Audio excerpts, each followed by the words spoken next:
G'day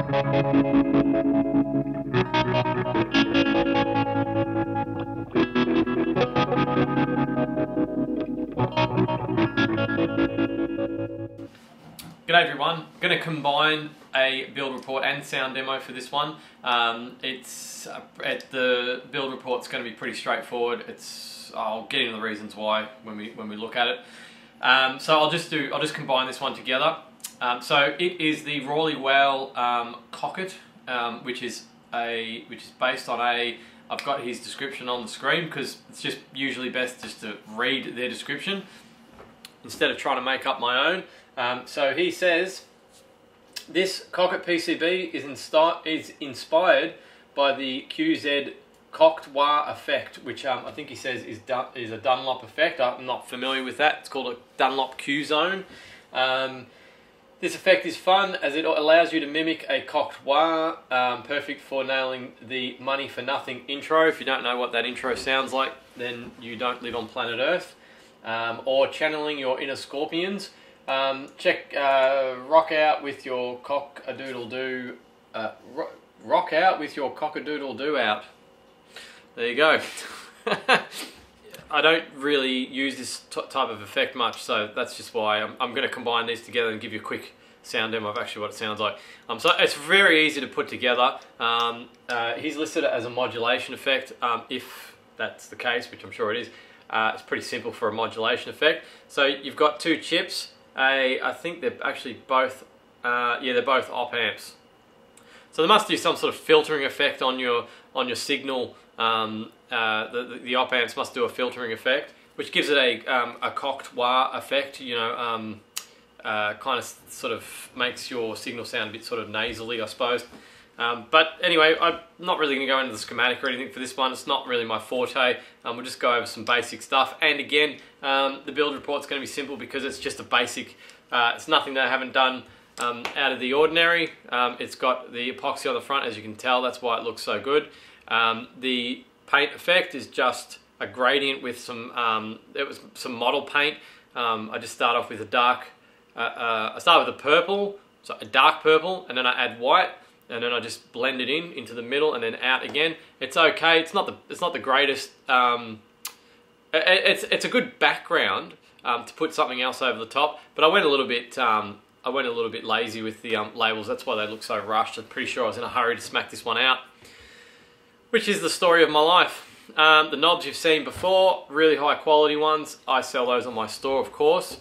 And the inside is just the basic off-board wiring. You got you know, his PCB is there with pot mounted, I say that every time, PCB mounted pots, and that's the way that they're supposed to be. They're supposed to be in this triangle, upward pointing triangle, which is not a configuration you see very often, but it doesn't matter. Still, the knobs are still easy to get to. So there's nothing really out of the ordinary. The hardware's the same. My mini mono jacks, my mini DC jack on the side. It's just all pretty standard sort of stuff. So let's take a listen to it. There's nothing out of the ordinary I wanted to mention in this build report. It's very standard. I'm sort of comfortable with this at the moment. This is where I'm sitting. Sometimes I get sort of comfortable with the way that I'm making pedals. It used to be I used to use sticker labels a lot because it was quick. And then I went to LaserJet decals a lot. Because they look professional, and now I'm doing this because it's creative, and you know, I just kind of get stuck in something and I do it for a while and I get sick of it and I move on to something else, but that's where it's at the moment. Also, when I say getting comfortable, I built this probably like, Ben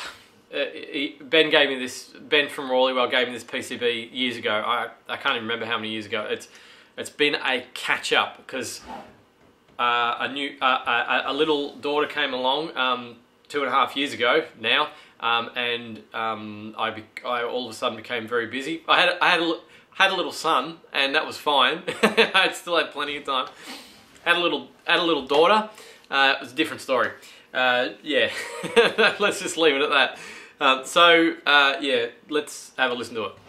So like I said, this isn't really my sort of forte as far as the pedal goes. It could actually sound pretty good going into some other pedals like choruses and delays and things like that. As you'll see, because you can sort of manipulate the tone of your guitar in that sort of respect. Doesn't have to be used for leads and stuff, but anyway. So this is what it sounds like. So this is the clean channel, obviously.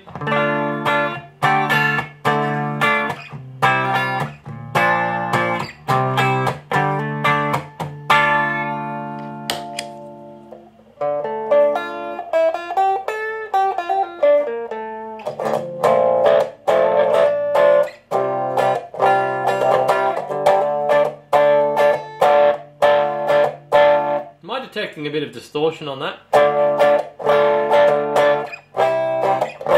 that's what peak does.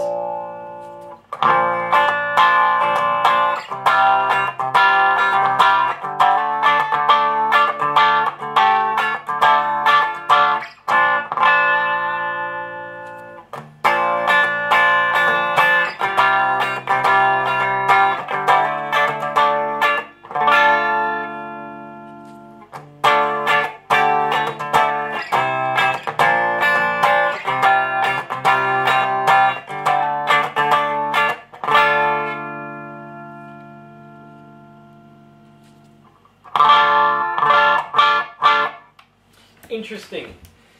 Doesn't actually say what that cue does, but all I'm detecting is just some sort of distortion. I don't know if that's an error with my build or the way that the pedal's supposed to work, or maybe it's because I'm using the output of these humbuckers is pretty strong. So I don't know if it's perhaps clipping it in that. For that reason, it's clipping it. I'm not sure, but as you can see.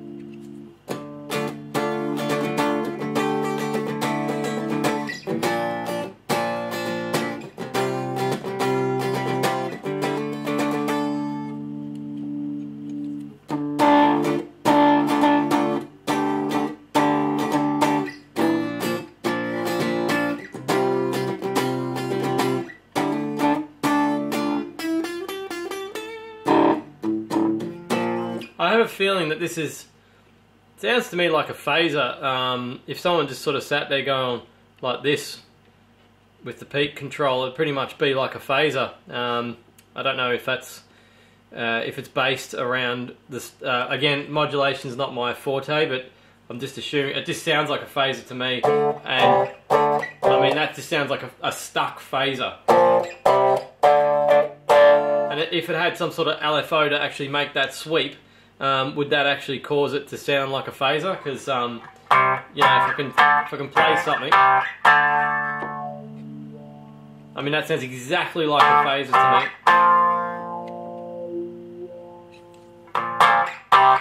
I'm not sure what this cue's doing, to be honest.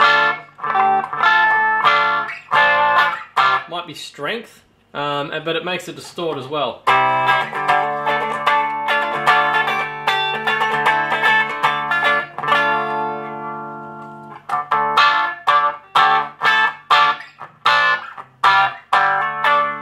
Kind of barks when you do that. Not too much of a fan of the cue actually.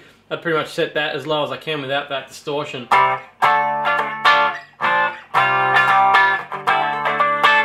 It's a pretty convincing stuck wah sound for how simple it is. I'm just not sure what's going on with that cue thing. It just doesn't sound too good to me. But again, it sounds like a stuck phaser at the sort of effect, and some of you phaser experts would probably know the reason, or modulation experts would know the reason why it sounds like a stuck phaser. I'm wondering if someone could actually make a cue wah with an LFO somehow. Again, this is out of my territory, but if it was possible, because I can tell you, if that peak swept back and forwards, it would sound exactly like a phaser to me.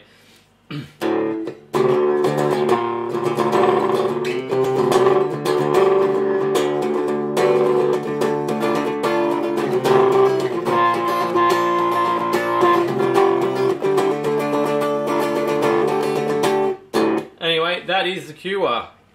So anyway, that's a quick look at the Q-Wah. Like I said, it's not really my sort of effect, but if it is your sort of effect, hopefully that gives you a bit of a rundown on what it actually sounds like, a quick demo of what it actually sounds like and what's involved to build, which is bugger all. It's very simple to build. Yeah, that's it for this one. It's a combined one, nice and quick. It's one of those rare occurrences where I don't have much to talk about as far as the actual building of the pedal goes, and I don't have much to talk about as far as the actual effect goes. So that's why this one's been so quick. But still, like I said, if you're interested in the Q-Wah, hopefully that gives you a little bit of a rundown so you can decide whether it's the sort of pedal that you want to build. So that's it. Thanks for watching, and don't forget to subscribe for more. Cheers.